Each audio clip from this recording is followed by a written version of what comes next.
নমস্কার, সুচিত্রাস কিচেনে আপনাদের সবাইকে স্বাগত। আমার আজকের রেসিপি আলু পটল দিয়ে ডিমের পোচ কারি।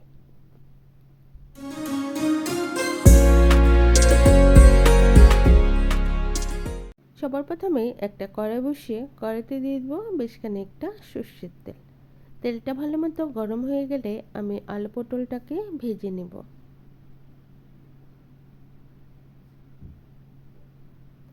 আলু আর পটলটা আমি একই সাথে ভেজে নেব। একটু মিশিয়ে এখানে দিয়ে দেব লবণ আর হলুদ। ভালো করে মিশিয়ে নেব। ভালো করে মিশিয়ে আমি আলু পটলটাকে ভাজতে দেব। যতক্ষণ ভাজবে ততক্ষণ আমি একটা মশলা রেডি করে নেব।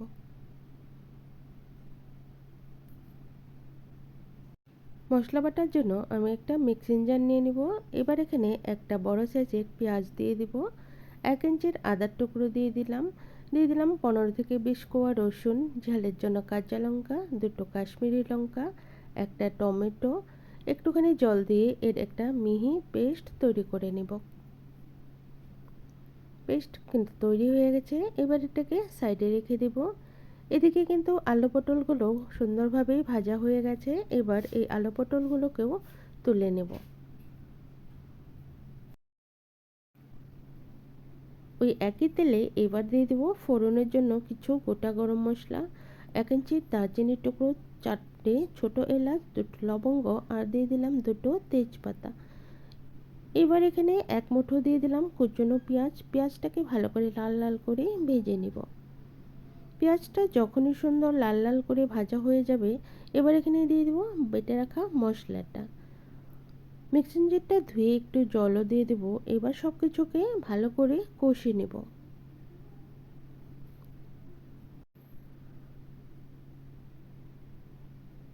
মশলা কষে তেল ছাড়লে এখানে দিয়ে দেবো আরও কিছু মশলা। 1/2 চামচ ধনে গুঁড়ো, 1/2 চামচ জিরে গুঁড়ো, 1/2 চামচ লঙ্কা গুঁড়ো, 1/2 চামচ হলুদ গুঁড়ো আর স্বাদ মতো লবণ দিয়ে আবারও ভালো করে কষে নেব।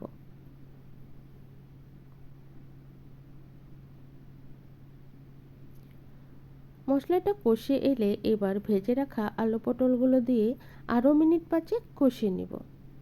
এতে করে আলু পটলে মশলা ভালো মতো ঢুকে যাবে। পটল আলুগুলো খেতেও বেশ ভালো লাগবে।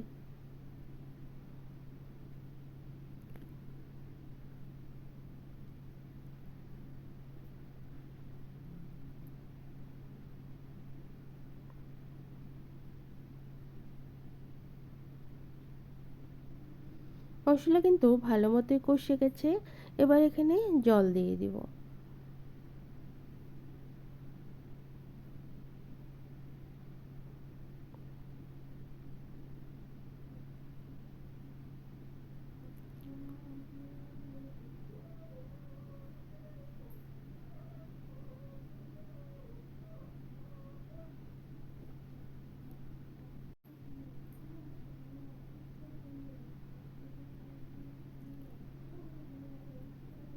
আমি 2 গ্লাসের মতোই জল দিয়ে দিলাম। এবার ঢাকা দিয়ে রেখে দেব যতক্ষণ না পর্যন্ত ঝোল ভালো মতো ফুটে আসে। ঝোল ভালো মতো ফুটে এলে এবার দেখে নেব আলু পটলগুলো ভালো মতো সেদ্ধ হয়েছে কি না। আধা তো ভাজতে ভাজতেই সেদ্ধ হয়ে গেছে আর বাকিটা এই ঝোলেই সেদ্ধ হয়ে গেছে। আলুগুলো খুব সুন্দর সেদ্ধ হয়ে গেছে, পটলও সেদ্ধ হয়ে গেছে। এবার যেহেতু ডিমের পোচ দেব তার জন্য আমি 6টা ডিম নিয়ে নিয়েছি একটা বাটিতে। এবার আস্তে আস্তে ডিমগুলো ভাঙবো যাতে করে কুসুমটা ঠিক একইভাবে থাকে। এবার একে একে সব ডিমগুলোই আমি ঝোলের মধ্যে এইভাবে দিয়ে দেব।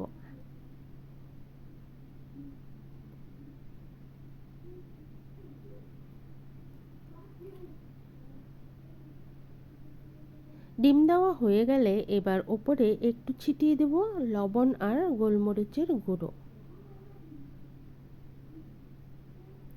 এবার ঢাকা দিয়ে আরও মিনিট 6-7 মিনিট রেখে দেব।